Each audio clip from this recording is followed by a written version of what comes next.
Assalamu alaikum. In last previous lecture we have discussed about characteristics of simple harmonic motion, and now we have to discuss the next topic, that is about damped oscillations. So the word oscillation is already clear for you people. Oscillations mean vibrations. यही होता है ना, जब कोई system to and fro अपनी main position के अगर move करता है, दैट इज कॉल्ड वाइब्रेशन, या इसको साइकिल भी कहते होते हैं। ये तीसरा नाम इसके लिए क्या है, ऑसिलेशंस। ठीक है, अब इसके लिए जो वर्ड यूज़ हो रहा है वो ऑसिलेशंस है। अब सम टाइम ना जब हम लोग स्प्रिंग सिस्टम पढ़ रहे होते हैं ना किसी चीज़ के लिए, फिर हम लोग ज़्यादातर वहाँ कोशिश करते हैं कि वर्ड हम लोग ऑसिलेशंस का यूज़ करें। चलें डेफिनेशन देखते हैं। First of all we move toward the definition. Definition क्या कहती है हमें जी? The oscillation of a system in the presence of some resistive forces. So this is resistive forces oscillation। तो पहले हमें पता चल गया था कि भाई to and fro motion is vibration is also called oscillations. So what is resistive forces? resistive forces क्या हैं, ये हम लोगों ने एक चीज़ समझनी है और नेक्स्ट इसकी एग्जांपल देखेंगे। देखें, oscillation of a system in the presence of some resistive material. एक ऑसिलेशन है जी, मैंने क्या किया ना, ये सिंपल पेंडुलम है, लेट्स सपोज ये इसकी एक्सट्रीम पोजीशन पे ले, अब इसने ना कंटिन्यूसली मूव करते रहना है। आपको पता है टू एंड फ्रो मूव करेगी, ये एक्सट्रीम ये मीन सारा कुछ उस डेप्थ में मैं नहीं जाना चाहता। अब देखें दो हैं, एक तो ये पेंडुलम है जो मैंने किसी मतलब यहीं कहीं के किस क्लासरूम के अंदर रखी हुई है, तो ये यहाँ मूव करती है under the action of some resistive forces. अब रेजिस्टिव फोर्सेज क्या क्या देखें ना, इसके ऊपर एयर रेजिस्टेंस लग रही होती है, ये रेजिस्टेंस लगती है ना, with the passage of time इसके एम्पलीट्यूड को कम करती है। अब नेक्स्ट टाइम इस पेंडुलम ने यहाँ तक आना है, नेक्स्ट टाइम यहाँ, और नेक्स्ट टाइम पे इसने स्टॉप हो जाना है। So same is the case कि इसकी भी ऑसिलेशंस है जो वाइब्रेशंस है। ठीक हो गया जी, in the presence of some resistive forces. So that resistive force is air friction. Air friction है। इसके अलावा हमारे पास और भी डिफरेंट एग्जांपल्स हैं, वो डिस्कस करेंगे, बट अभी डेफिनेशन क्लियर कर लो कि किसी भी सिस्टम की oscillations in the presence of some resistive forces. जितने भी हमारे पास प्रैक्टिकली सिस्टम एग्जिस्ट करते हैं सारे रेजिस्टिव फोर्सेस में ही है ना।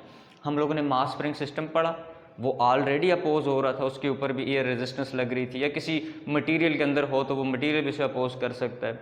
या बाल एंड बाउल सिस्टम पढ़ा, उसमें भी हमने फोर्स ऑफ फ्रिक्शन पढ़ी थी, अगर आपको याद हो तो वो जो बाल था वो बाउल के उसकी सरफेस के साथ फ्रिक्शन खा रहा था। So that is also opposing force. यहाँ हम लोग पेंडुलम के अंदर देखें तो ये भी इसके साथ एयर पार्टिकल के साथ ये फ्रिक्शन खा रहा है, एयर रेजिस्टेंस को अपोज कर रहा होता है। ठीक है, सो ये सारे की सारी चीज़ें जितने भी हमारे पास डेली लाइफ के अंदर सिस्टम हैं practically, these are all damped oscillations. मतलब एक तो है जी आइडियल सिस्टम, चलें इस पर मैं आता हूँ थोड़ी देर बाद। तो भी डेफिनेशन में इतना ही है कि जो भी किसी भी सिस्टम की ऑसिलेशंस है वो in the presence of some resistive forces हो, उसको हम लोग डैम्प्ड ऑसिलेशंस कहते हैं। ठीक है, इसका ऑपोजिट होता है रेजोनेंस। चलें रेजोनेंस पे भी बात करेंगे, अभी डैम्प पे ही बात कर रहे हैं। एग्जाम्पल है जी ऑटोमोबाइल्स के शॉक्स की।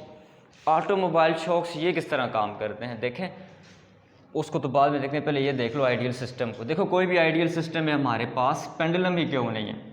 अच्छा ये कैसे ड्रा हुई है पहले ये भी सीख लेते हैं। ये देखें, ये पेंडुलम थी मेरे पास, ये स्टार्ट में रेस्ट पर ही थी, इनिशियल पोजीशन मेन पोजीशन पर थी, तो ये वो वाला पॉइंट है था, ये वाला, ये जो स्ट्रेट लाइन जा रही है, दिस इज ओ। मैंने इसको यहाँ से मूव किया तो ले आ गया एक्सट्रीम पोजीशन ई के ऊपर, तो दिस पोजीशन इज हेयर। मैंने इसको यहाँ से मूव किया तो यहाँ ले आऊँ, ये एक्सट्रीम पोजीशन है। जैसे इसको छोड़ता हूँ तो क्या होती है, दोबारा मीन की तरफ जाती है, तो देख लें ये भी दोबारा आया मीन की तरफ, यहाँ आ गया। But it doesn't stop at the mean position, require an new position that is extreme prime position. So now ये देखो ये नीचे आ गया और ये यहाँ पे पहुँच गया, that is extreme prime position. इस पॉइंट पे आ गया, अगेन यहाँ नहीं स्टॉप हुआ था, दोबारा मीन की तरफ आ गया, तो मैं फिर दोबारा मीन की तरफ ये जा रहा हूँ। सो ये वाइब्रेशन कंटिन्यूज रहेगी with the passage of time. अगर तो ये सिस्टम आइडियल है, आइडियल सिस्टम ऐसा है ना, इसको कोई रेजिस्टिव फोर्सेस अपोज नहीं कर रही।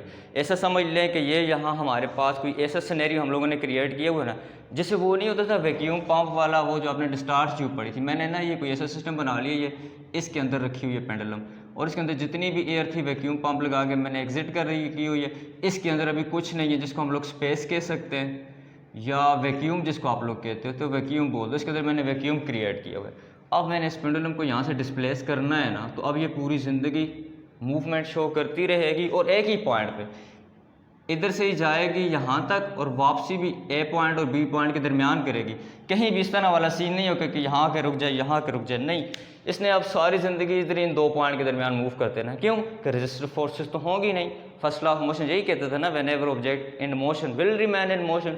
सो ये अब विल रिमेन इन मोशन होगा, but practically such system doesn't exist, ठीक है।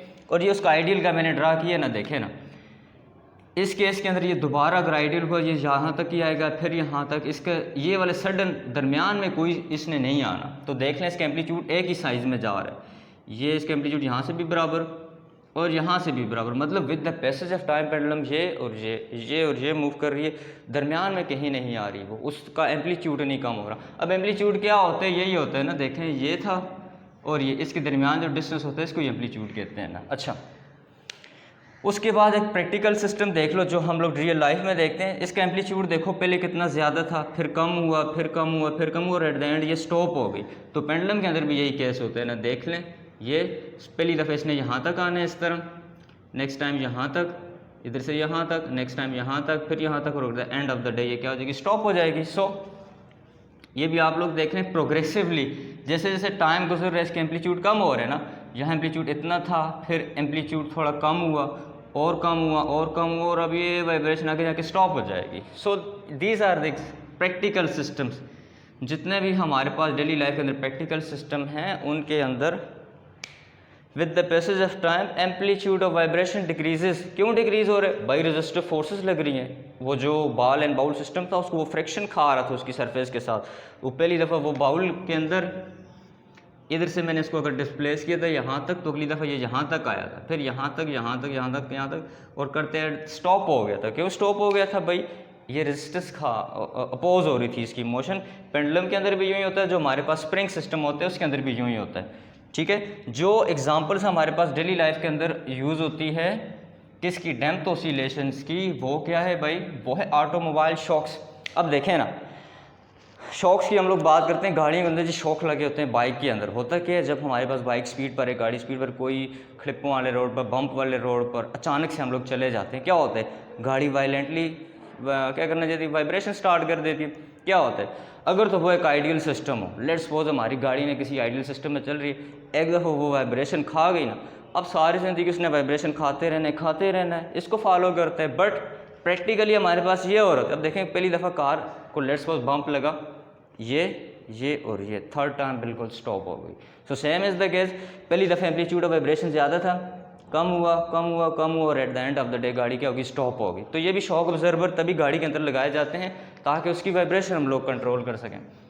अब लेट्स सपोज ये होता क्या है, कोई भी कहते हैं मेटल का सिस्टम है हमारे पास, इसके अंदर ये शॉक हम लोगों ने लगाया हुआ है, लोअर पार्ट पे ये गाड़ी के टायर के साथ कनेक्ट कर देता हूँ मैं इसको, और अपर पार्ट पे पूरी गाड़ी इसके ऊपर होती है, ठीक है। अब इतनी गाड़ी तो यहाँ बनने से रही, जो भी गाड़ी बन गई ये अच्छा। सो इसके अंदर कोई लिक्विड डाला होता है जी, फ्लूइड सा डाला होता है इसके गिर्द।